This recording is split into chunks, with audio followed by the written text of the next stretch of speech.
Welcome everybody to the Chuck Jones Creativeside Chat.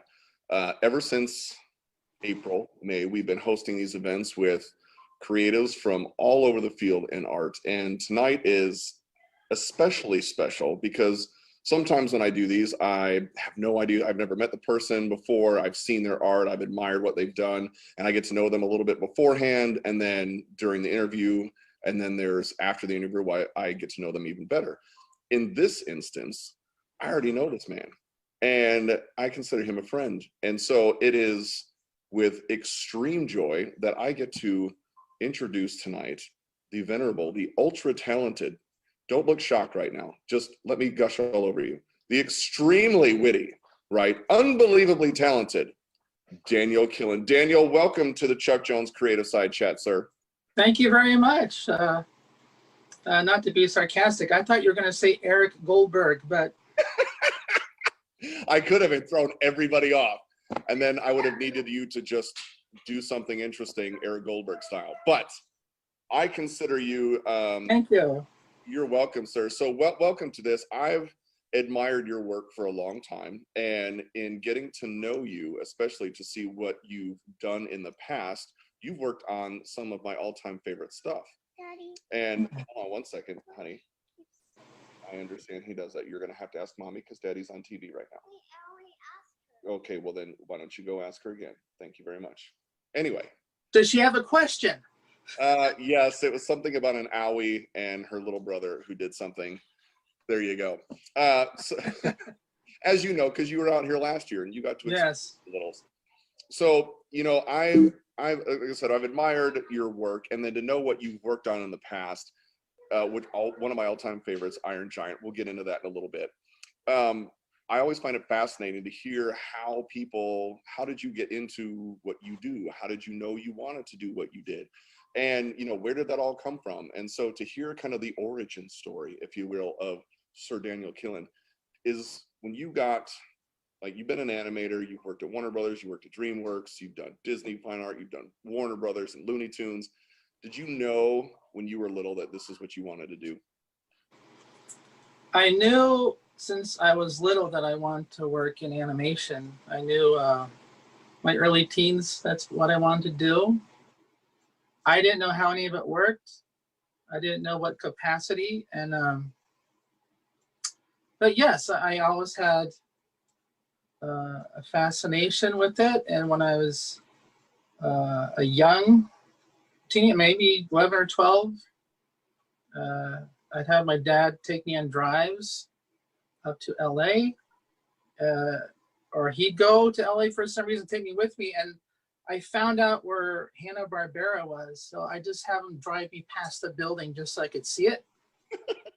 Yes. Sometimes when I was up there with my brother, spent a lot of time living up. My older brother, when he learned to drive, we'd be up there and he'd take me past.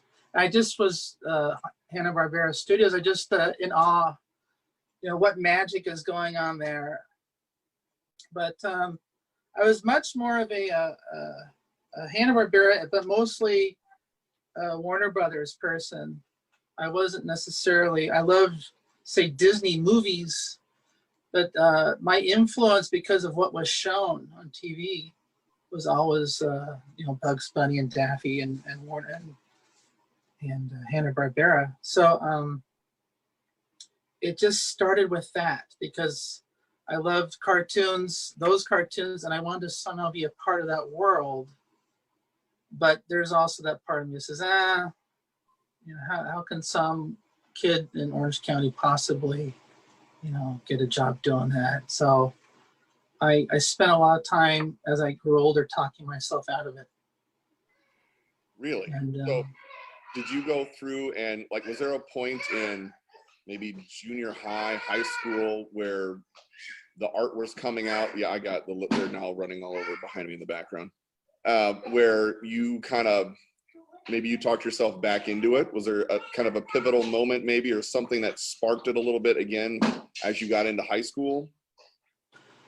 I got not in high school, not into college. It didn't happen, I think, until I was about I'm going to say I'm 55 right now. The possibility of working in animation didn't come around till I was 35 years old. What? Well, first of all, hold on a second. You're 55? Yes. Dude, I look older than you. In dog years. I look like 55. You look about 26. So whatever you're taking, I could use some of. So anyway. I'll send you the recipe. Thank you. So you got into like 30, like what was that moment then that you hit that you're like, yeah, that? I of course, like, I continue to do art, but not in an animation sense. And Disney had a lot of big success with their movies, with their big feature animation movies in the late 80s and 90s. And I saw, maybe, I started dreaming about it. Again, not sure how to get into it. And I met someone at Disneyland, of all places, and we became friends, and he told me about these classes, these ROP classes being held in a suburb of LA called Hacienda Heights, and doesn't cost anything, and you take classes, will teach you how to do traditional animation. And I'd worked at my job for 10 years in a warehouse, and I hated it. And someone asked me, ideally, what would you like to do for a living? And animation, traditional animation in Hollywood came out of my mouth. And I didn't care what studio. I prefer Warner Brothers characters as far as, I was thinking maybe TV animation or something, but I started going to this class. I left the job and was pulling weeds at a golf course in Newport Beach. I got a job digging ditches, and at night I go to this animation school. And we're moving along now to like 1995. And one day at the animation school, these headhunters showed up from Warner Brothers, of all places, and said they were looking for people to help effects animation with a movie they're working on with Bugs Bunny and Michael Jordan called Space Jam. Oh, that movie. Yeah, that movie. And no, not that one, the other one. And all right, well, this is and so I'm still, that voice is telling me I'm not good enough. Maybe, I'm doing like animation tests, pencil tests, a ball bouncing, right, or a lightning strike or something like that. Some character work. And they had tests. They chose a group of us who the teacher liked, and I was one of them. And I was one of the people who went in the back room. The teacher didn't mention me, but I went in the back room anyway. I was kind of deceptive. Yes. And a girl at the front door, at the door of this room, they're all going to say, did the teacher send you back here? And I'm like, yes. Yes, he did. That teacher right there. Yeah, that guy. That guy. Yeah.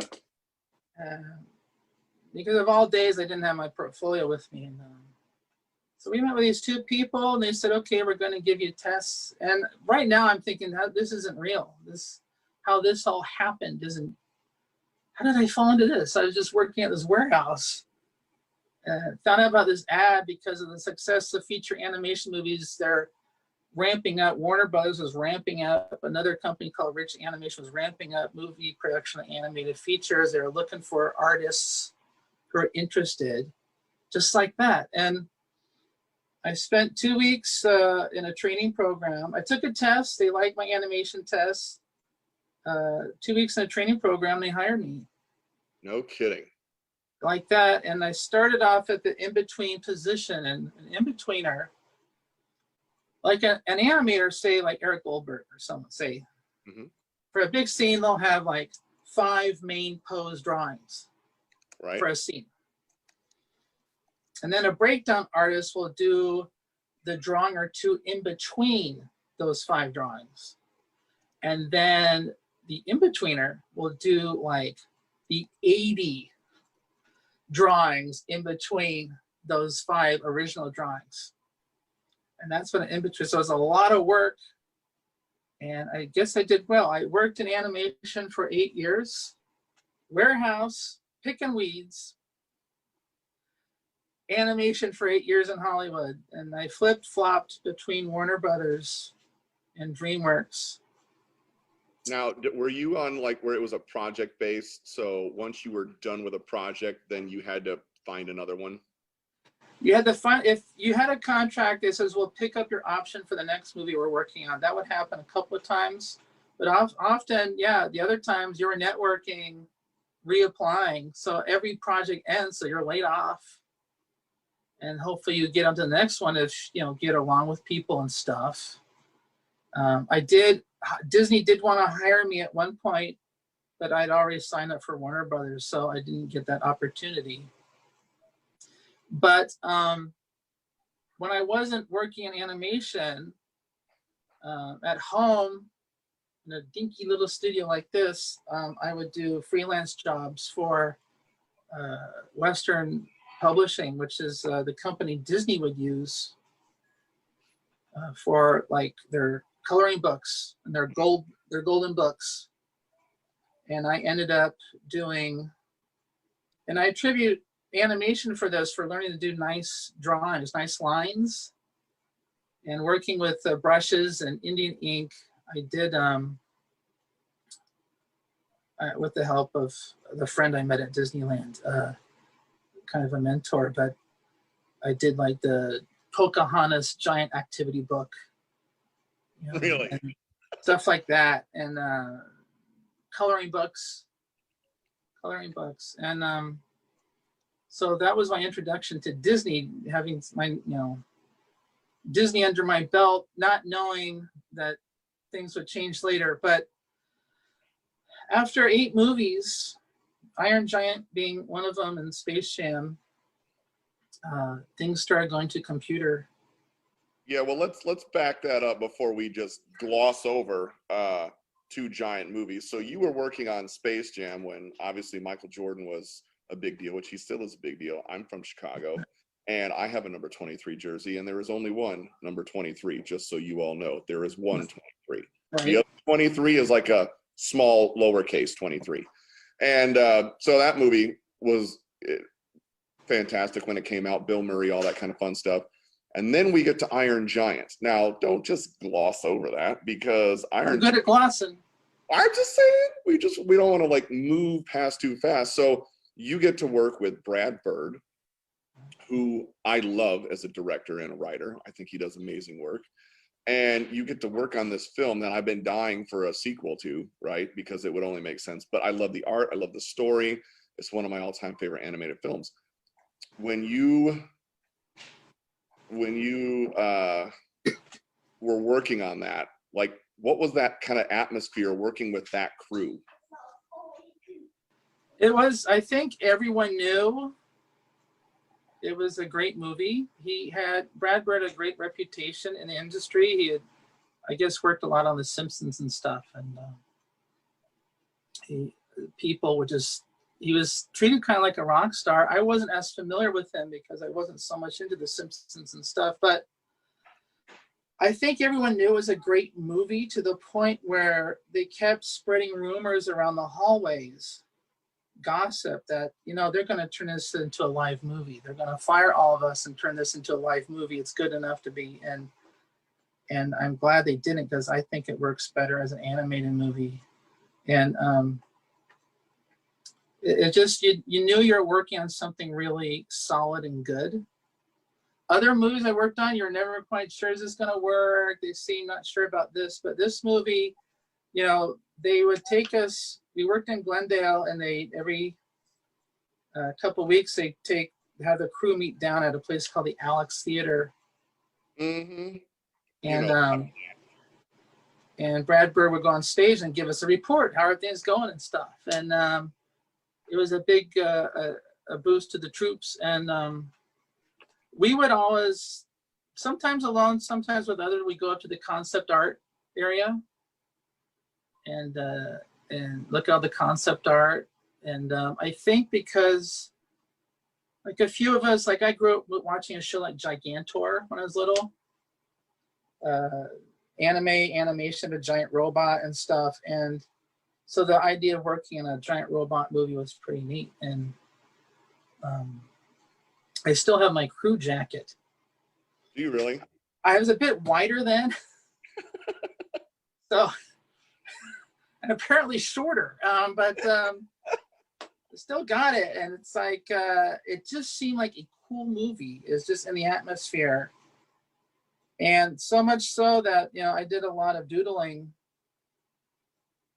and my line work, I was asked by the head of our department to do some prop design, which I have copies of here. And yes. Little props like binoculars, Hogarth's binoculars, or a shake or something. But a neat story, if I can share it, if it's okay. We each had our own little cubicles, and they needed something that said Atomic Holocaust. So is that what you have? Do you have those things right there? Do you have them? Some of them are originals, some of them are copies. I'll find it. But well, while you're finding that, here's what I want. You were out here in Chicago for our Red Dot Chicago last year, and yes. I'm gonna bring up my Art of Iron Giant book because I love this. You can only see me in both squares. I can't see you. All right. Well, hold on a second. I'm gonna. Oh, there you are. There I am. See. All right. So I have my Art of Iron Giant book, right? Mm-hmm. And when I found out that they were going to make an Art of book, I pre-ordered it, and the publishing company, like, even though it came out, I never got it for a year. So then ordering it off Amazon, still trying to get my book, and then you signed the book that I bought off Amazon, but then I think I lent it out to a student. So there goes my signature that you did. Yeah. And then I got this other book. So I have this book, and and you were here, and I'm like, hey, I know you signed the other one, but if you wanted to, you know, do you think you might sign this one? And I promise I won't give this away. So on page 102, yes, there is my Daniel Killen signature plus a note and a sketch of the Iron Giant himself. I love this book, and I treasure that. We won't mention the pencil and the pencil sharpener, which I think is hilarious. Because so here to give you a little backstory, right? Daniel was out here. We had a Red Dot Chicago. He was drawing all over the backs of everybody's canvases that were purchasing stuff. As a matter of fact, semi-struck. So Karen and Nick, if you're watching, they have one of the, and you did this scene on the back, and he's like, can I borrow a pencil? Sure. And so I didn't realize that it's a pencil. I have plenty of pencils and a pencil sharpener. You do? Yeah, go figure. And so I said, okay, fine. And then you ended up taking it home, and then I get it mailed to me because you felt bad that you had my pencil. I didn't want to come off as a thief. Oh, you're fine. It was those good. Black wing pencils, man. They are, and they're not like cheap, but they're not like super expensive. So, no. Then here's the deal. As I put it in the slot at the post office and let go, it's like locking your keys in the car, right? Back when you could do this, as I let it go and I hear it slide, I'm like, oh my gosh, he's gonna think I'm a crazy person. Like, you could have kept it and I would have had no idea. And then I texted you, but you didn't get my text, but that's okay. So all that sleepless nights. Yes. Well, and I'm glad, like, we had just talked about this earlier this week, and now we've got it out. Everything is healed. We're all fine. Yes. So we've got a couple of questions as they're popping in. It was good because it was some things that I was. That was a big honor, by the way. Just not to gloss over it, but that was a big honor. I mean, it was such a big deal for me to sign that book for that. Someone else that I had to go alone and be with my, in that room by myself. I had to sit and breathe. You did. There was some chanting involved. You were like, I'm just going to go up front. I'm going to go up there for a little bit. Everything is fine. And then you left, and you're like, there might be a little something in that book. Yes. So I loved it, and I really appreciated it because I love that movie. I love that you were a part of it. You're a friend, and so to have someone I know connected to that. Thank you. Absolutely. Thank you. we've got, I want to give a shout out to Lee and Charles. Hello. Hello. Yeah, I haven't seen them since, oh man, like last JFG, I think. So we've got a couple of questions coming in. It's good because it's something I wanted to get into. And you had mentioned this already. So every time in a Chuck Jones Creativeside Chat, we talk about Chuck's influence, right? Because he's influenced every person that we've done a Creativeside Chat with in some way. Right. So what I wanted to ask was, one, what was your Chuck influence? You mentioned growing up, watching Looney Tunes.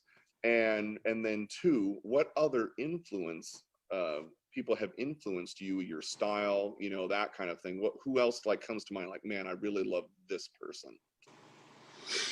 Well, I'll answer the second question first. And by the way, I'm going to give a shout out to Don, because Don is the one who popped that question. So way to read my mind, Don. I'm asking on your behalf. All right. I asked the second question first, answer the second one first. First of all, I guess two people would be the answer for question two, as far Norman Rockwell and Jerry Larson, as far as how I approach things. Even if it's not funny, I like there being some sort of story,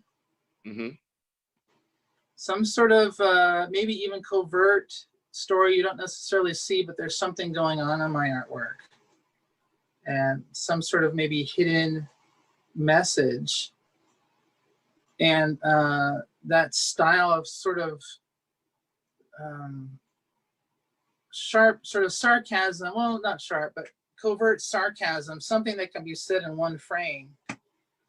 But the first one, Chuck Jones, I realized, like, when I first got the opportunity to work for Chuck Jones, that all of the cartoons I saw that he did, that I loved, all the ones I loved ended up being Chuck Jones. And I'd have to say my answer to that first question, the biggest influence would have to be, I'm hoping I'm remembering the question right, but timing. The timing, the brilliant timing, that he didn't mind pausing for a moment before something ridiculous happened.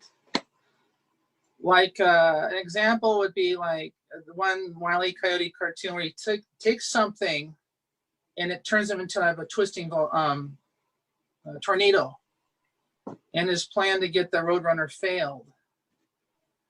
And then he's walking away after it failed. He keeps twisting. And then he walks more twisting. And then he quietly walks over a hill and disappears. And then there's a beat, and then you hear the twist again. And just that timing, that I don't think making that movie and just saying it's for kids, I'm like, a kid wouldn't maybe even notice that. But as an adult, I know he had to have been secretly making a lot of these bits for adults who would get it. And so when I approach something, there has to be that kind of aha, what's going to happen next moment. And okay, something has happened here in this scene. And what the result of that can go either way, what's going to happen. And there's that pause. And that, I think, I've applied so much of my own artwork, and I owe it to a lot of those cartoons. So what I love about that is you mentioned Chuck's timing and his influence on that, and your ability to tell a story, right? Which is one of the things that I love about your artwork, is it's extremely witty. And even your little sketches that you just post up on a daily thing that might have something to do with whatever's topical, freaking hilarious. Because you have this way of, to me, it's in that Chuck way of being able to tell a story that's funny, and you're doing it in an illustrated way, and it's for everybody. Like Chuck would do stuff that, they would do stuff to make themselves laugh, and if they laughed, it was funny. Right. Right? And you have that same vibe and what you put into all your work. I mean, I've got all these pieces, and we're going to get into all this deliciousness that's behind me, right? And in your artwork and everything that you put forth. And I love that about your stuff. It's something immediately identifiable as Daniel Killen, is what's going on in the actual frame of whatever I'm seeing. So I love that. what's going to happen. We don't know what's going to happen. You know, but I know we'll get into them. We'll talk about more later. But you know, so we had an interesting question pop into, and this is from Tracy. And Tracy asked, "What do you wish you knew in the beginning of your career that you know now? Like something that you'd be like, you would go back and tell yourself." that maybe this is kind of small C, but I wish I knew then.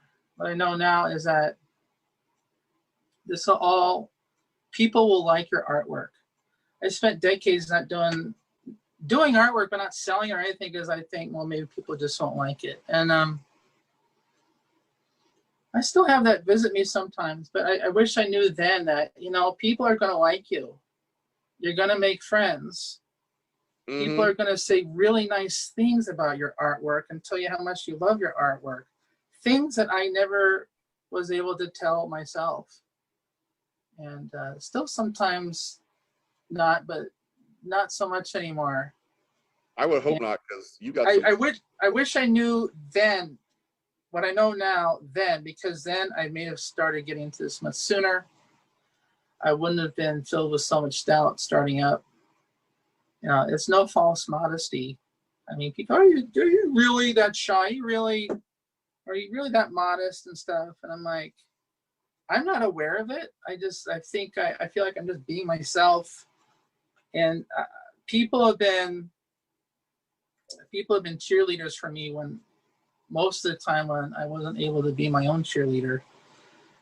First of all, I'd look ridiculous in the outfit, but unless it's like SNL, right? And you're like a Will Ferrell cheerleader, and that's fine. Yeah, but yeah, I wish I known that. It would have given me the confidence. It would have given me the confidence, and I wish I'd had that all along. Which and it's interesting that you say that, because you know, I think anybody, especially, you know, speaking strictly in the creative field and the arts, sometimes you put yourself out there, right, and you do things for you. And you know, so I would say, even especially today, I see this with kids and even friends of mine who are adults, and they put it out on Instagram, and if it doesn't get, you know, they feel bad if it doesn't get a lot of likes or something, and we've kind of conditioned ourselves a little bit to and the whole point is just get it out there. Just do it. Whether you post it, whether you don't post it, whatever, just do it. And to your point, people will like it. And I'm telling you right now, Bruce is like, your artwork is wonderful, Daniel. Keep up the good work. Bruce loves you. And we love Bruce. And we love Bruce. So Bruce is always traveling. I always think of Indiana Jones music when I see Bruce's posts, because he has a little arrow going, little dots going to where he's going. Yes. I'm like, cue the Indiana Jones. He's off to Philadelphia. Dun, dun, dun, dun, dun, right. Dun, dun, dun. Then I picture like this old float plane flying with the clouds. Yes. Cutting to Bruce in the seat, looking at a pamphlet or a Skyway magazine, and that cuts to the plane making it, and the Philadelphia comes in and fades to the scene where him, you know, with a nefarious figure in the back in a very dark outfit and a newspaper up over his face. I learned long ago I spent too much time thinking about Bruce traveling. Well, I'm sure he appreciates it at least. And, you know, I look at Bruce's traveling too. I'm like, I don't know how you do it, man. I'd go nuts. So speaking of traveling, we've got, if you're traveling around the interwebs right now, as you watch us live, you can go to chuckjonescatalog.com/Daniel-Killen. There's a hyphen, Daniel hyphen. There's a hyphen? There is. Yeah, it's, you know, the internet. And so you can go to there we go. So Scott Ryder's got us some images up top. We've got the Albuquerque Balloon Festival. Now, I want to get into that a little bit, and we'll start to explore a little bit more about your pieces and what's involved in those. But we had a question come in from Mary, and Mary wanted to know, like, how did you connect with the Albuquerque International Balloon Fest and start creating these amazing images? Well, Chuck Jones, Robert, you know Robert. We love Robert. He asked me, can you come up with an idea? You know, I think there was maybe another artist or something involved, but it kind of like a, you know, what would you think about doing this idea? You told me what the balloon fiesta, I mean, I'm familiar with balloon fiestas. And there it is. Yep. I posed for that, you know. That coyote. Air, yes. Actually made a coyote outfit and laid on the ground and took a picture of myself. And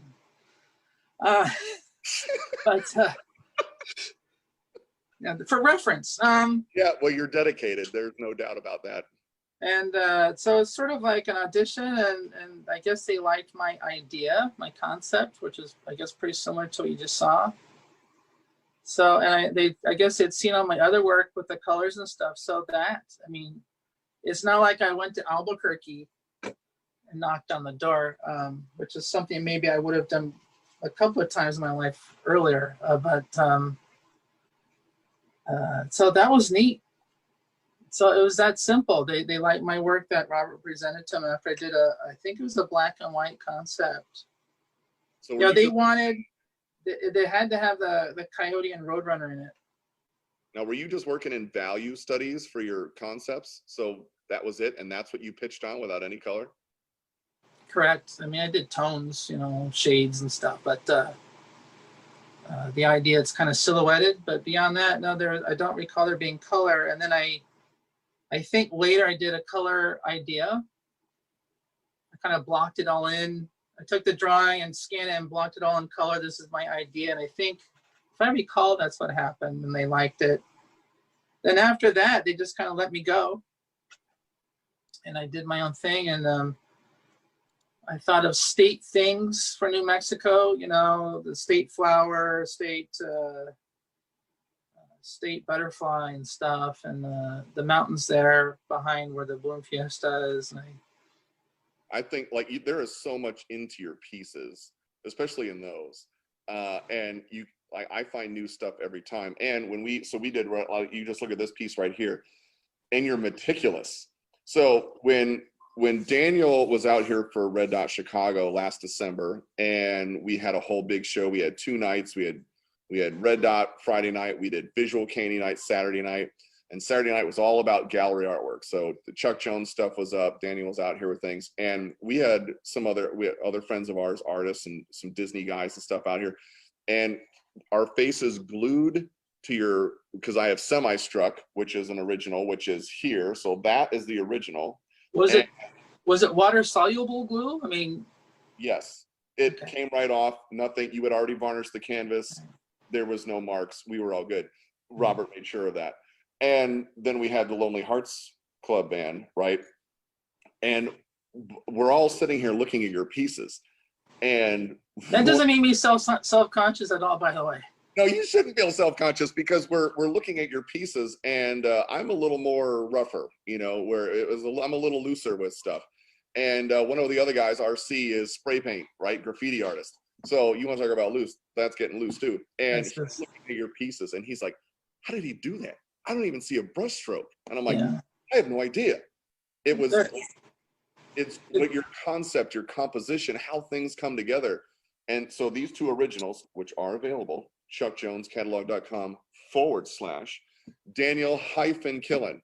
I just like to do the hand motions too. I'm not Italian, but it feels like it. So, so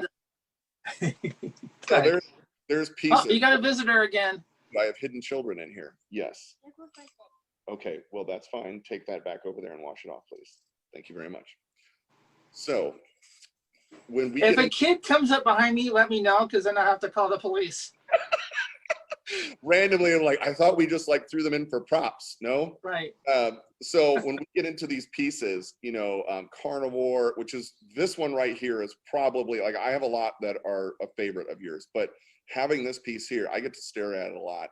This is also available, and you can see where your influences is. You got to go to the Andy Warhol exhibit while you were out in Chicago, so we have a Warhol-esque influence, but there's so much to your pieces that you really have to look at it. And, you know, I bring up Lonely Hearts Club band, and I'm not gonna take it off the thing. It's an original, and it's sitting very nicely. I'll let Scott Ryder put that image up on the screen, and then that right there. Now, You got, like, ladies and gentlemen, you got to see the detail in this thing, and I can't find a brushstroke anywhere. It's amazing what you pull off. You're lettering the whole thing, and look at how many elements are in here. I went back today when I took this off the wall to put it over here, and I'm like, I didn't even see the duck in the bottom corner. Oh, you didn't see the duck? I actually have that duck. Do you really? That duck shows up another piece I did. Is it the anime? You can see the brushstrokes around Chuck's head. You got to get Chuck's head right, and you got to get the logo right. I wanted to do it, obviously not going to put the Beatles, but you know, the background, you just, you know, you wouldn't see if I sprayed it or something. But you know, there's so much stuff in that original album cover. You know, you just blotch on the more, but there's just so much stuff. It's like I can't do everything in the album. You know, I'd still be working on it. So I just picked out things that were pivotal, and I'm glad they had a little TV and stuff. But you've replaced the hat with Elmer's hat and stuff. And you know, I always loved the physical look of these characters, just the black and. You know, this brings up something. When I was in art school, not to change the subject too much from this piece, but you're taught, when I did painting classes at Fullerton and Cal State Fullerton, the first thing they teach you is don't use pure black. There's no pure black in real life. And, you know, black is actually a mixture of different colors. So you see color in black. But it was, I hated that because I love black. So working on this stuff, and Pepe we just saw there, and the cat, pure black. You know, I can put little highlights on it, on the back of the tail and stuff, but because I want it to look the way it does in the cartoons, the cell animation, I've been given permission to use black and purchase black and actually put it into stuff. And to me, it just, I love it. And you know, just capturing the attitude. And so did it feel were you like, I get to use black for the first time? Yes. And I like, you know, I don't necessarily want to be told what I can't do by an art teacher, but I'm like, oh, they're teaching me the way it's always been done. But you see black all the time in comic books, you know, and that's art to me. Right. Well, you know, I mean, amazing art to me. So there's to be able to use black on this character and other characters, and I mean, you do strike me as a rebel, especially given your Star Wars poster. I would consider you a rebel. A rebel is when no one's looking. Yeah. I never be a rebel in front of people because I don't want to get in trouble. I'm already putting lots of stuff in my artwork because I think I enjoy doing it, but at some part, I think maybe I'm trying to work out things from childhood and I just don't realize it. But it's just the cleverness, and the cleverness you see, I'll go back to one of my influences, which was Norman Rockwell, just the little tiny things you see and the little hidden things. And that little story that's even in that album cover. In the original album cover for the Beatles, you don't necessarily see a story. Mm-hmm. But in that one, mine, because of the cat back there, and her kind of longingly looking at Pepe, even there's kind of a story. But the other story I'm telling that maybe people don't pick up on is in the original album cover, there are tons of images of human beings in that. You got the Beatles and you got all these cutouts and other people and stuff. But in mine, it's vacant. And it's vacant because of the odor coming from his tail. He's a skunk. They've left. You know, she's there because he's a beetle. But they've taken off. There would be no one else. And that's the first thing I thought of when I think Robert or one of them came up with the idea of the album cover. I'm like, I'm not going to do all those people. You don't need to do all those people. He's a skunk. They left. If I thought about it, I would have had turned over chairs and stuff and trash blowing because where all the people took off from this skunk. And see, I never even knew that. I've always digested just what was on there, and I didn't realize what was on there. I didn't want people to think, well, there's too much work. It's too lazy to put all those people in. No, they weren't supposed to be in there, and that's what sold me on doing that one particular idea. Interesting. So speaking of hidden objects, if we, Scott Ryder, is there a way we can get the second balloon poster up? Because Cheryl wants to know where the hidden Roadrunner is on the second balloon poster. Is there a hidden Roadrunner, Mr. And the Killen? second one, yes. And All right. the third one. Well, that's the third one. The second one has a coyote head. Okay, so where is the hidden Roadrunner in here? Okay. I can't make this big, but if you go near the coyote's gondola basket, and if you go up to, if you're looking at the gondola basket and you go, I'm going to say the 10 o'clock position. So just to the left of the Acme, a little lower to the left of the Acme, in the cloud, you see the silhouette of a Roadrunner right there. Oh, I see his head. Nice.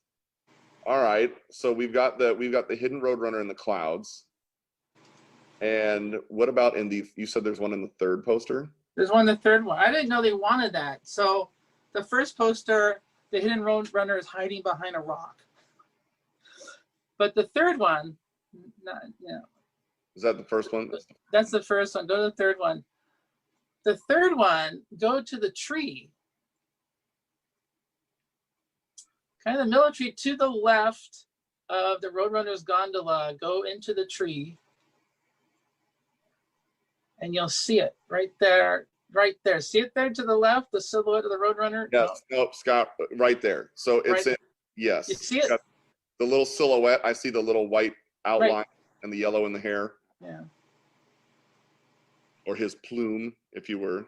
You see the silhouette of him with his tail sticking out. I didn't know Roadrunners went into trees until I saw one do it a month ago in the hiking trail where I live. So I just, no one look in the tree, and of course they go into trees. But that one, if you could, the second one, could you put the second one up again? Yes. All right, we've got the second one on. Wait, go back to that one. That's it. So one of the ladies who helps you there, Lisa, she has a daughter named Jillian. So whenever I go there to do signings, she always gets out a piece of paper and draws my poster for me and gives it to me as a gift. Really? Piece of paper. So while I'm there, this is just one of them.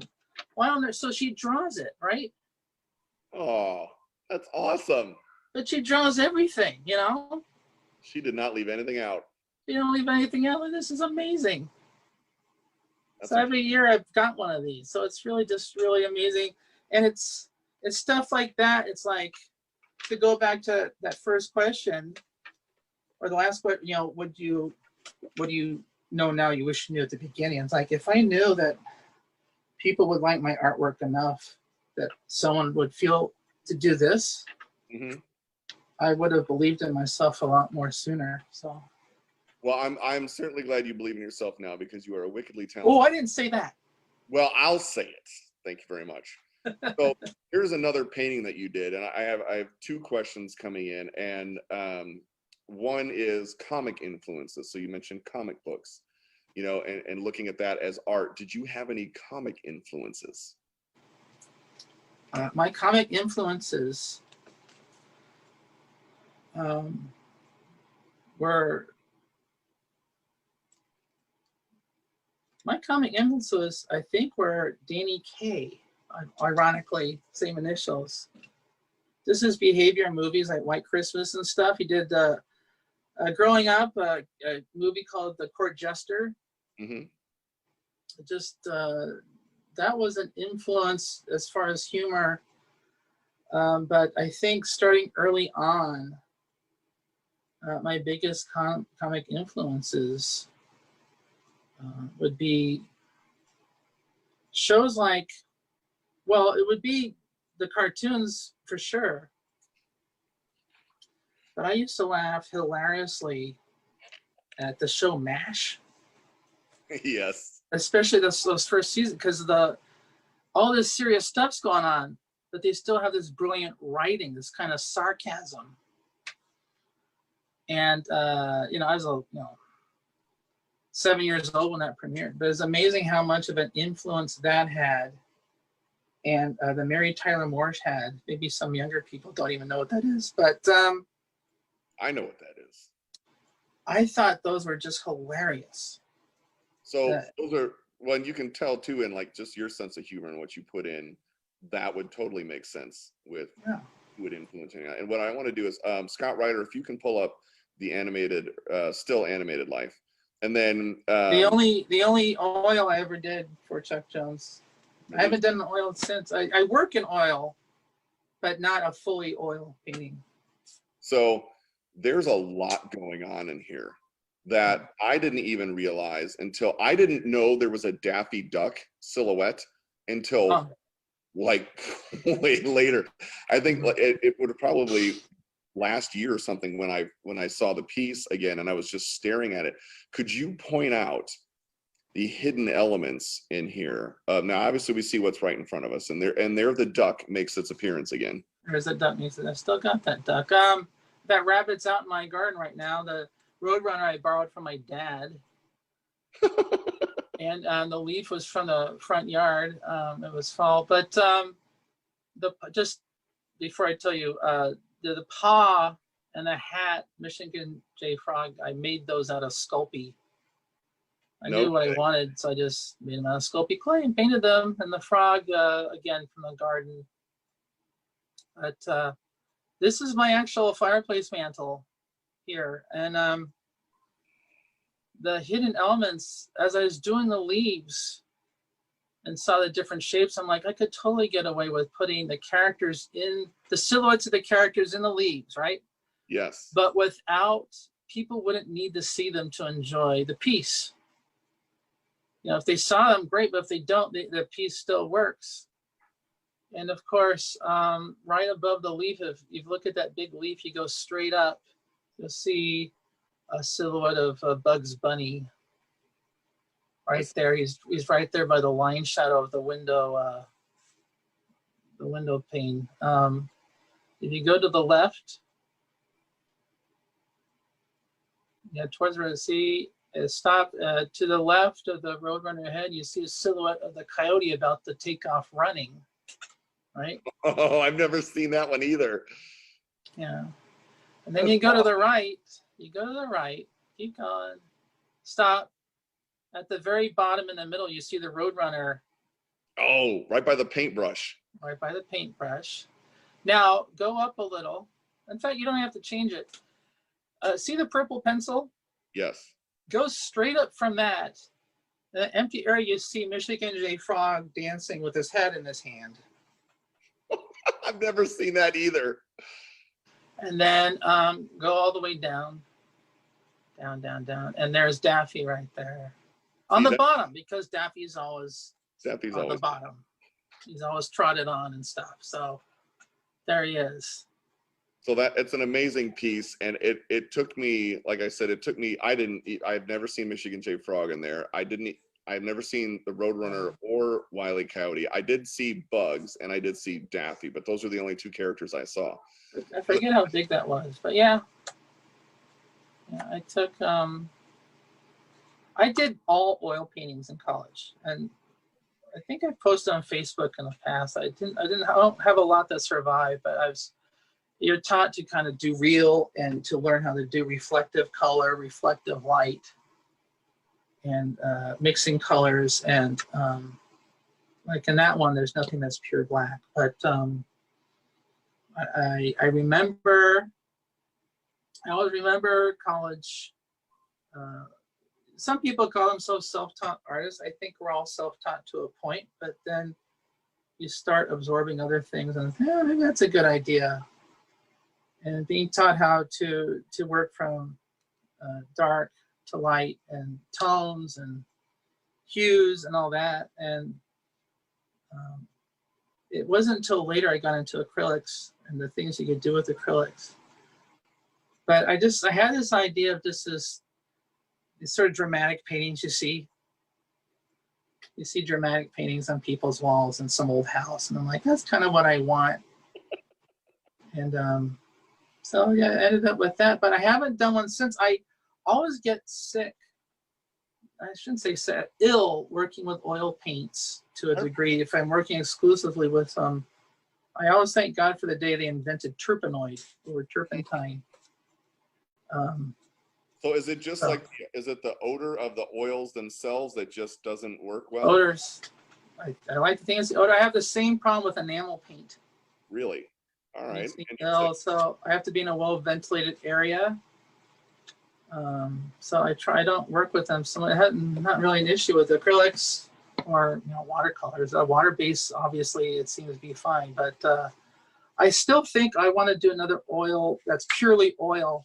I still use oil sometimes to a degree, like light touches if I want to look on something. I mean, you can do oil.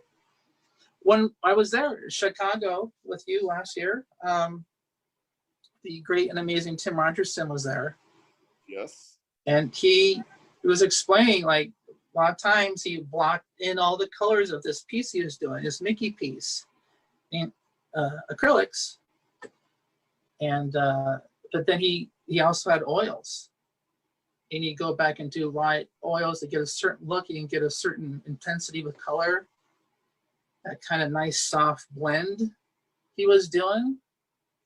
And that was so cool. I'm like, oh, so it's not just me. I mean, I know other artists who've done it, but if you want a certain look on something, plus oils can be expensive, and it's nice to be able to lock stuff in. And the other thing, just a real quick thing, I know we're talking about the art, but something I got just before that, these, I don't know if you have these, but the handy palette things. Oh, yeah, I was just about to bring that up. Do you know when I found out about those? What? And do I feel like an idiot? So you guys are all out here last year, right? We're all hanging out. We're doing setting up for the Friday show. Rogerson's got his canvas up there. And I work in acrylics, but my acrylic style is pop art. It's a little bit different. It's a mix with that now and some spray paint, right? And because acrylics dry so fast, which is irritating for me. Right. What I like about oils is I can work it a little and blend. So Rogerson brings out his thing, and you're there talking to him too, and we're like, and I'm like, what's that? I'm like, you're doing this whole thing in acrylics? And he said, well, yeah. I'm like, how are you keeping them wet? He's like, I have this wet palette. What the heck is a wet palette? I'm 40 years old, and I have never heard of a wet palette before. So I'm fired, right? And I'm like, man, I need to get one. So I literally called up Blick this week because I needed. I'm like, do you guys have wet palettes? Because I need to come over and buy one. So that was like the magic sauce of using acrylics in a way that I could blend a little bit more, not quite like oils, but it gave it, instead of me like squirting out some paint on my palette and it drying in 5 minutes and I can't blend anything, like this thing stays wet for like a while. It's totally blown away. So you don't have to, I'm like, yeah, my niece actually got this. She figured that out before I did and sent to me as a Christmas gift one year, but a few years ago. But yeah, you mix certain colors and you're done for the day or something's going on that dries. Oh, how I got to remix it. How do I get it identical? And then it frustrates the crap out of you because it just, yes. So the wet palette, genius. Anybody out there who's painting in acrylics, take it from Daniel Killen. And the guy who didn't figure this out till he was 40, use a wet palette. Did you know they have these things now called electric pencil sharpeners? What? Yes. I've heard of them anyway. So let me get this straight. This is my pencil sharpener, right? This is the Where'd you get that from? Someone mail that to you? Yeah. You know, somebody borrowed it and I didn't know where it was, and then it showed up in the mail one day. And Blackwing pencil, and I find the torque, right? Right. And so what you're telling me is there's something that does that for me, and all I do is just put it in and it automatically sharpens a pencil. It's amazing thing. Now what will they think of the internet? Now this. Yeah, I feel like, man, do I feel ridiculous for not knowing what a wet palette was. So here's a question for you. We've got chuckjones.catalog.com/Daniel-Killen, right? Which you can see all. Have you ever been a cheerleader? Because that was good. You know, I practiced. I never made the team, apparently I was too large and nobody could hold me up properly, and there was like it was a liability. So I grew too fast. So there's some pieces in that I love up on the site, and Bruce said someone's going to invent running water as sliced bread. Thank you, Bruce. Yes. Sliced bread. Right. That's crazy talk. I thought you talked the loaf, right, and then you use the serrated blade, and then there's just crumbs everywhere. Not possible, but it's nice. No, that's what I said. He's making it up. So I love Scott Ryder. If we can put up "Wish You Weren't Here." So this was the first piece that I saw of yours, right? And I love Wile E. Coyote. I love Roadrunner. I love Chuck's whole like story behind how he invented, you know, this character. And then I love, you don't see a lot of Ralph and Wile E. Coyote. Ralphie Wolf, yes. Right. And people always think he and Wile E. Coyote are the same, and they're not. No. Wile E. Coyote has yellow for his eyes. Ralphie has white, and of course, Ralphie Coyote Wolf has red nose. You know what? It's almost like Chip and Dale. He has a red nose, and also, if you look at them together, Wile E. Coyote's pelt is a warm brown, and Ralphie Wolf's pelt is more of a cool brown. See, those are details of why you're the genius. I went to a seminar and they explained that to us. And they're like, if you get this wrong, you better use cool browns. None of this warm brown nonsense. That's only with the bird. A lot of people don't know this, but Acme Industries actually has seminars around the country you can go to. But so how many of you attended, and were they successful? They always end badly. I would imagine not to the fault of the product, but probably, as in Wiley's case, the fault of the user. They're dealing with lots of lawsuits. Yeah, but, well, probably why they stay pretty quiet. Yeah. So there's, you know. But yeah, Pink Floyd, you know, Wish You Were Here. So I love that piece. It's one of my all-time favorites. Again, there's simplicity. I just love the fact that they're on set, right? So, and it's yeah, and I've been on Warner Brothers back lot many times. I was familiar with the area, and I wanted to get the soundstage name, and I added in the sheep. So but, you know, now, is there any significance in the number 20 and the number 17? That just happened to be the name of the on the sound stages. So that's an actual, like if I'm there on Warner Brothers and I'm looking at their sound. That's where they would be. That's where they would be. And I still have a map of the Warner Brothers back lot showing where everything is. But and that grill, you know, and the color of the sound stages, and yeah, I like I said, I want it accurate, and those are also great cartoons as well. But that album cover traumatized when my brother got it, or someone I saw as a kid. It traumatized me that there's a man on fire, and I didn't want to go that far. You know, I don't want to be violent in the artwork. You know, I mean, it's implied that something's maybe happened or is going to happen. Right. But like the carnivore piece behind you over your left shoulder, maybe there's going to be trouble. But you know, I'll have the little piece of fire on top of his ear and the smoke, but that's as far as I go. This one here, the carnivore, you know, if people hadn't guessed, you know, I made a template so all the heads would be the same. But when I got to the top, I'm like, you know, the real coyote should be in this. And how would we determine he's the real coyote? And that would be the position of the eyes, the fact that he's the actual color of the coyote.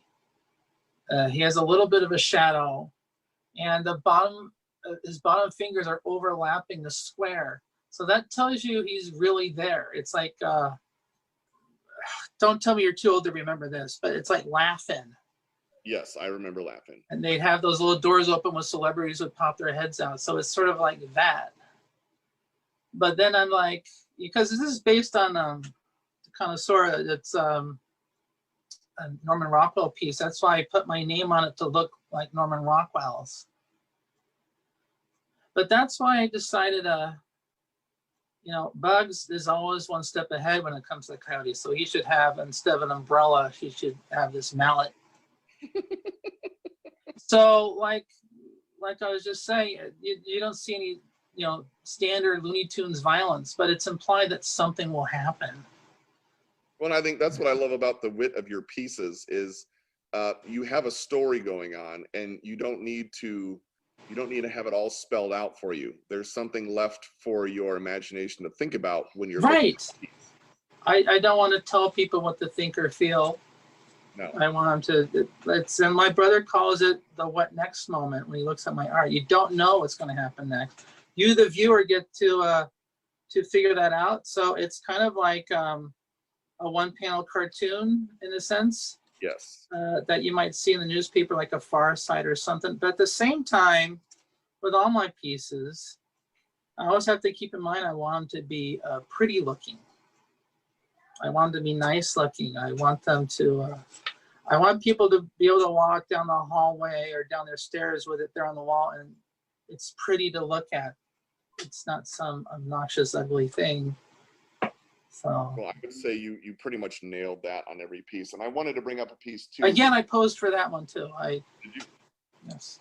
With the mallet, then you take a picture from, yeah. I right. mean, you put it on the timer. Right, exactly. So, now, I'm a huge, I love the Air Force. My brother was a major in the Air Force. So, oh, really? Yep. And now flies for Southwest, but he was a major in the Air Force, graduated from the academy. So yesterday, Happy Veterans Day was partly. Happy Veterans, yes. Now, thank you for your service. Aerospace has always fascinated me, right? In general. Right.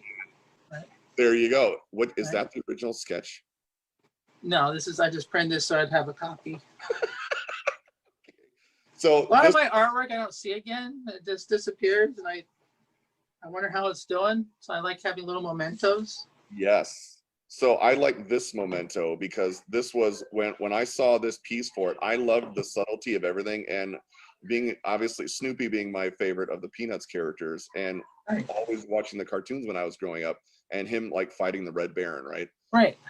So I loved this piece. Available, chuckjonescatalog.com/Daniel-Killen. There's the piece. I loved this piece. So thank you. That brings me to my question of when you I pose for it? Yeah, well, I want to know if you pose for it, because how do you contort yourself into the doghouse? I'm in the box. I'm in the doghouse. And are you hanging? Is it hanging? I added that later. I'm actually on a table, and I just didn't paint the table, but yes. It's impressive. So when you've gotten to work with all kinds of stuff, all kinds of very cool characters that mean something to you, right, that have had an impact on you, whether it's this piece for the Snoopsonian, right, or you've got your Looney Tunes stuff, and there's all kinds. I'm not even going to bring up one that when I first saw it, I'm like, what? But it's with a certain metal man, right, and some donuts. Take a look at chuckjonescatalog.com/Daniel-Killen, right? You'll know exactly what I'm talking about. It's a little ridiculous, especially when you'd be great at parking airplanes at the airport. I just see things, and I don't think so. We were geeking out. This is too big of a wave it on, right? If you were one of those guys with that job with that, they would do whatever you wanted. I think they would. I bet I could get them to park in a totally different spot. And they would do it if you're holding that. And I'd be like, you know what? I need you to turn the plane around and back it in. They do it. They would do it. So is there a favorite, I don't know, like a favorite, I don't want to say a piece that you've done, because, like maybe they're all your babies and you've really enjoyed it, but like a piece that you really found yourself where when you were done with it, you didn't realize that you had invested that much of yourself into, and it was kind of like, wow. And then you just kind of sit back, and it's something that you just, just something that kind of blew you away, where you after the fact, you realized, man, I really love this piece. And it was hard to let go. Yeah, it would have to be anticlimactic here. But I always think of the Bugs Bunny piece behind you, the coyote, based on the Norman Rockwell. Is that one hard to let go, where you were like, Yeah. Finished with it, and it was kind of like, man. It was hard to let go. I mean, I took a picture of it, so it's not like, so I'm okay. You're like, Robert, can I buy a print of my own piece? Do you mind? Can I do it on way away? You take payments. But yeah, that one, because inspired by Norman Rockwell, I'm such a big fan of Norman Rockwell. And here I'm doing where I'm kind of honoring Norman Rockwell, but with Looney Tunes characters, and it's going to be in a gallery. Oh my gosh, someone might buy it. It really touched me in a way others didn't. And I totally get what you mean by that, because I've had those kind of experiences where you kind of do something and you know how you can see it in your head, and then it comes out and you're like, oh. I'd say I'm thinking about it being a tie. There's a tie between that, and there's a tie with the third Balloon Fiesta piece I just did. Because the third Balloon Fiesta piece I just did, which you showed earlier with the Roadrunner in the tree, it just turned out so pretty. And I wasn't sure what to do for a third one. And I just kind of let it go and just drew a concept without thinking too much. And it just kind of came out of me. Mm-hmm. And just the idea of coming up with the idea of having it be pretty, but not violent in any way, because it's a coyote and Roadrunner. And I came up with the idea of the image of an explosion you all saw in Looney Tunes cartoons. That blast panel with the white and the yellow and the orange and the red. And I made that into the design pattern of the coyote's balloon. The coyote's balloon, that design is an explosion based on the explosion you all used to see. Oh, I didn't even notice that the ribbon around the thing is the Roadrunner running and the coyote chasing with a knife. Yeah, it's a zoetrope, and the old style. You'd crank a little carousel-like thing, and you'd actually see animation happen. So I thought of that in honor. They were animated characters, and that is brilliant. But with the explosion design at the base of that balloon. And that one was hard to let go too. I mean, obviously I was doing it for Albuquerque people, so they were getting it. But still, it's like, wow, I really need to get a print of this. Yes. And it came out and ended up being my favorite. It's sitting somewhere, but it ended up being my favorite of those three. So I put that next to the carnivore, maybe for different reasons, because of just it's nice to look at. I think it's the prettiest thing I've done as far as colors and stuff.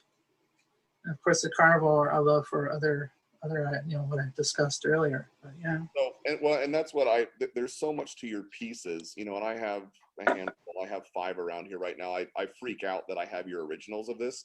Somebody please. I freak out too. Yeah, you should freak out, because I don't think I trust myself with that. And I white glove it back on the wall, and I marvel at just when I keep looking at your pieces, I can keep finding more stuff, and I find myself drawn into other areas of it, and it reveals something else, like the zoetrope thing on the balloon. I didn't even notice that until I looked at this last time Scott Ryder had it up, and I've seen that image a dozen plus times. I love what you put into it, and that whole, just the idea behind things. Now, as you every time I talk with artists as they're creating stuff, there's kind of moments where they experiment a little with this or try a little of that and be like, maybe I'm feeling a little bit of a shift. Is there something style-wise even that you're like, man, I'd love to tackle this? And then giving yourself the authority to do it. Yeah, we've discussed this. I'd love to be able to, when I do little doodles for Facebook and stuff, or drawings, I do them, or even nice pencil sketches. I even though I want to go accuracy, I tend to let myself be more loose when it comes with pencils. And so a lot of the work is like maybe rougher looking, or things are just suggested. And that's a lot of fun, and that's why I love working with colored pencils, or just, you know, just a pencil, you know. But I'd like to have the confidence to do that with painting. I tried a bit, I think, with one piece, but it's like, it's sort of ingrained in me. It's like a part of me, well, no, you got to get perfect. You can't have it like the whole people. We didn't tell people the pencil sharpener story completely, but it's like, it's got to be right. Yes. You know, you look at, I mean, you look at something like here, I mean, it looks like Luke Skywalker. There is a roughness to other things, but I love that accuracy of the character has to look like this. And then maybe I think a part of it comes from the old Looney Tunes cartoons. If it was Chuck Jones or someone else, the backgrounds and everything were blocked and solid and perfect and clean. And the characters, the animation cells were clean and perfect. And there's a part of that I personally get a thrill out of it. You know, I know there's other artists that's you see the brush strokes everywhere, and it's all suggested. And to me, that requires a great deal of confidence and be able to let loose. Just let loose. And I'm more, you know, I originally wanted to be an architect when I first started drawing as a kid, watching the Brady Bunch. I wanted to be Mike Brady, and I took a lot of drafting classes and stuff. And I think where that kind of precision maybe was born there without my realizing it. And then working in animation where you're doing all these lines and everything has to be perfect. When you do cleanup on rough animation, they do rough animation is your job to clean it up. It was certain jobs I had. And I think it just comes from that sort of, it has to be clean and right. Norman Rockwell's artwork, of course, I told you, is an idol of mine. He could be rough, and you'd see it, the paint strokes and the roughness. But I also love another artist named Leindecker, and his stuff is much more clean and more blocked in. And I think that was kind of maybe more of an influence on me too. So I wish I had the confidence to go that far. I did this, not to make this a dark subject. I did this when this was part of a series of paintings I did, right? Yes. I did these back in 2012. They were part of a group I was in, a grief recovery group. You know, I just lost my dad, and they wanted us to paint. They gave us the canvases and the paint. You couldn't use a brush. Really? And you weren't allowed to paint anything. You had to paint your feelings. It was a way of working through grief. So you could use your fingers, or you could use a Q-tip and nothing else. And you just paint with your feelings, and there are no rules. And I have to admit, I enjoyed that. I enjoyed it, but I have yet to really explore it too much in my work. I mean, maybe if I'm, you know, doing like a tree or a bunch of flowers or something, or clouds. But that's the one thing I think my style would look a lot different. But you know what I find fascinating about that is, so you say that, you know, it's for you, it's a, you know, like it would take more confidence to be rougher in what you're. Yes, because that it's still in me. It still has to look like that character. True. It has to look like that character. So to be rough and loose, but still have it look like that character, like say someone like Rob Kaz or someone. Yes. You know, so that but that's what I find fascinating, is because for you it takes more confidence to do a rougher version. For me, it takes more confidence to do what you do. To really get that meticulous. I'm like, man, because it's, I find it very interesting how we have these narratives for ourselves, you know, and then what stops us from, you know, from pushing past that, and then just, even if it doesn't go anywhere, just trying it to see what happens. Right. Trying it. Yeah, I think we all have our own narratives, our own life experiences that have led us to these. That's why we have different styles. And But that's, yeah, I think it would, I look at, because you and I are big fans of Monet, right? And Yes. I'm fans of other arts, like a lot of the Impression. I've got tons of books of Impressionists and Van Gogh and everybody. And I obviously love that artwork. I love that artwork, but I'm not, I don't have that confidence. And maybe someday I will. Maybe someday I will. If I want it enough, if I want to do it enough, I'll do it. But I'm having lots of fun doing how I do it right now. You know? Which is why moving the train when it's going on the right track? Right. Do you like that? That was an analogy I totally made up right now. I'll like it later when I think about it more. So do you have a couple of sketches from, you had mentioned, oh wait, is that the clock? Yes. Hey, let's nerd out together. So check this out. Yours says, what is yours? 5:19. Mine's 8:18 because I'm a few hours behind it. Actually, it's okay. Is yours gray? Well, yeah. Is yours black? Mine is black with the yellow Batman thing. Yeah, well, maybe you have the 1989 Michael Keaton Batman is what I think you have. I have I'm not sure what version Batman, but it's the gray. Does yours sit down? Yes. Thank you very much. There you go. And he waves to you. See? Yeah. Ooh. Yeah, if we went through the toys that I have on my desk, we would be here for a very long time. Can I show? This has nothing to do with what we're talking about. Please do. I love Guillermo del Toro's movies. Yes. And I went to a book signing at the LA Museum of Art, and so I got one of his books on the making of the art of this was Crimson Peak. Ooh. And I met him. There's a long line, 1,000 people in line. But I got him to sign it. What? Yeah. See, that's awesome. Really nice guy.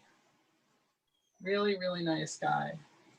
Yeah, he's another one of those. Like, if you ever worked with him on one of his projects, I would, not that I would just serve coffee, but if I could be in that, somewhere in that pre-biz creative, just letting his mind unleash as he's explaining the visuals that he's putting and what that puts into your imagination. Right, exactly. So, Daniel, do you have any Yes. sketches from? This is a print, but just in case you ever watch the Iron Giant again, I drew this. So. I don't think a computer could do a better job of type. Listen, my effects supervisor said we'll have someone draw it for you. And Bradbury says, yes, I want it drawn. And one of his assistants, they were next to I didn't actually meet him, but he spoke. And one of his assistants says, why don't we just, type it out? Like in Photoshop or something, just type it out. And he says, we got this building full of artists. I want an artist to do it. Yes. I got to draw it. So what do you want to see first? I mean, I want like just a sprinkling of amazingness from that film would be awesome. Do you see this? Yes. Do you see this? Yes. Without saying it, do you recognize what they are? A rhino and an elephant. Do you know who they were for?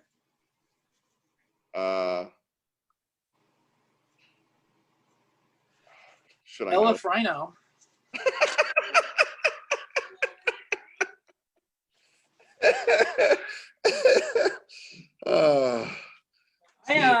This is just a real quick history thing, okay? I know you want to show stuff, but I used to be really into anthropology and spent a couple of weeks studying the Indian tribes, the 19 Pueblo nations of the American Southwest. But you still there? Yep, I'm here. All I see is me. So we went there, but a lot of reservations, they don't want you to take pictures.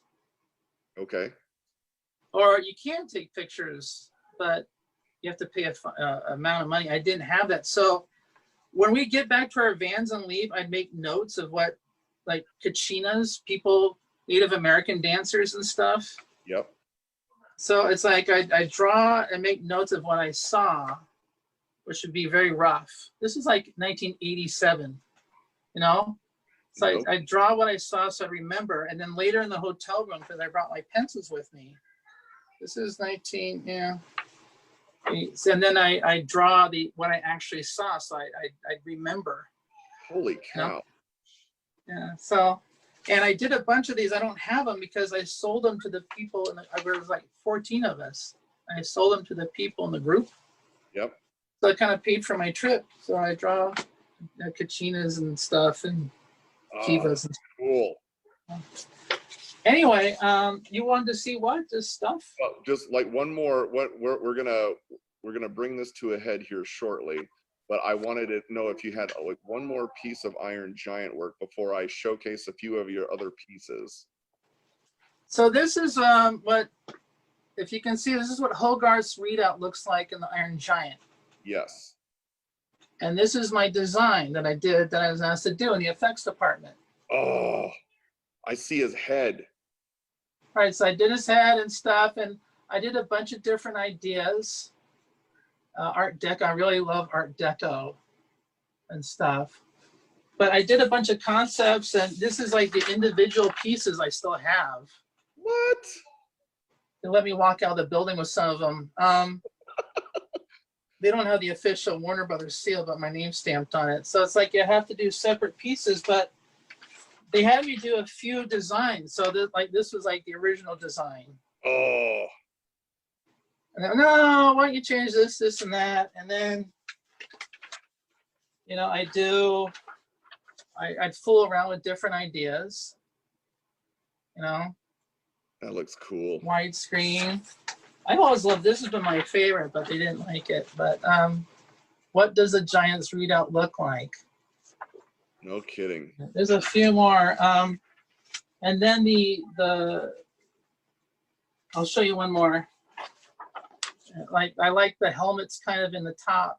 Yes. But reject until they finally got down to the ones they like and stuff, which is neat. And so that was my Iron Giant readout. And then they needed the actual alien dialogue. What does each letter mean? So I did the alien dialogue, the letters. You So did a this is whole like, alphabet? yeah, whole alphabet. So it's like each letter is represented, you know, by some geometric symbol. Oh, that's so cool. So they're all in here. And, yeah, so I did a bunch of ideas for that. And then you saw the atomic holocaust. Yes.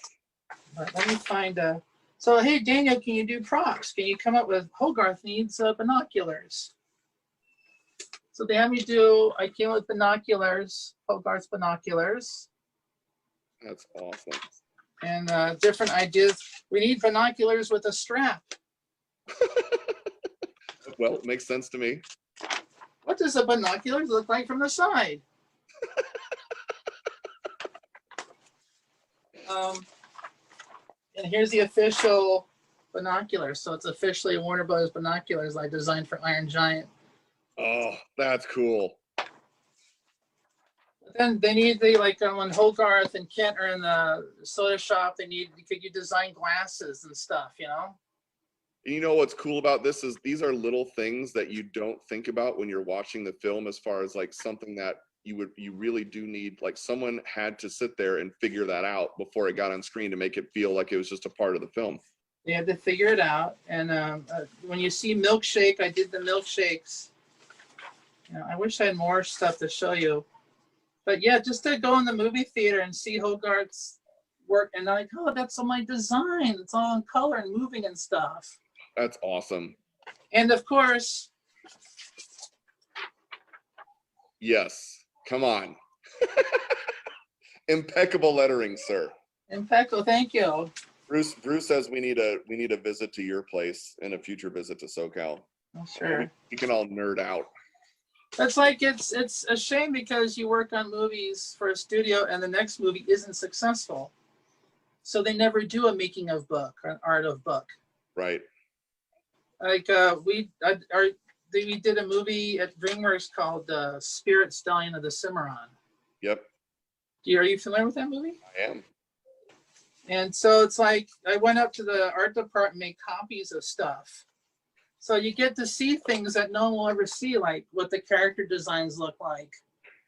Oh, You know? yes. And what ideas were for different scenes. It's like this beautiful artwork that when the movie finished, they put in a box and, you know, is sitting somewhere Oh, where that's no one will cool. ever see them. I didn't do these, but the character designs, and it's like, oh my gosh, it's lost, you know. You know, you will never have a making of book of Spirits Dying of the Cimarron. Which I love. I love the making of books and the art of books. I've got a ton. Of what books? The art of books. Yeah. Oh yeah, me too. I do have. I do. Oh, that's cool. Yeah, I've got The Mandalorian season 1 on pre-order. I didn't know they had that. Oh, they do, and it comes out December 1st. So, as you're pulling, yeah, should I get my big helmet?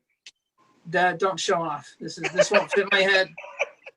I tried putting it on my head, but Yeah, you might have to get a bit of a shoehorn for that one.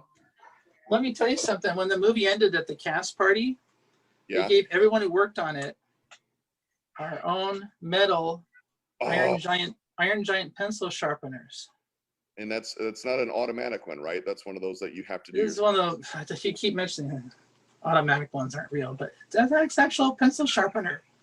That's awesome. No bigger than a golf ball. It's like, oh my gosh. That's cool. I love those little things though. Right. So as we bring this to a head, Mr. Killen, and oh, we're not done. Can we keep going? If you have more stuff, I'm here.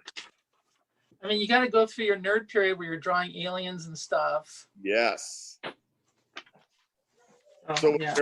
was there something that when you popped out in drawing that you were like, man, I would love to do a piece on this? Say that again. You broke up there. So if intellectual property was not an issue, right, and you could do a piece of whatever you wanted, right, and put it, I mean, obviously you could do it anyway, but put it out there for sale, right? What would be the ultimate piece for you, regardless of the IP? Regardless of the IP, it would have to be a comic book I came up with.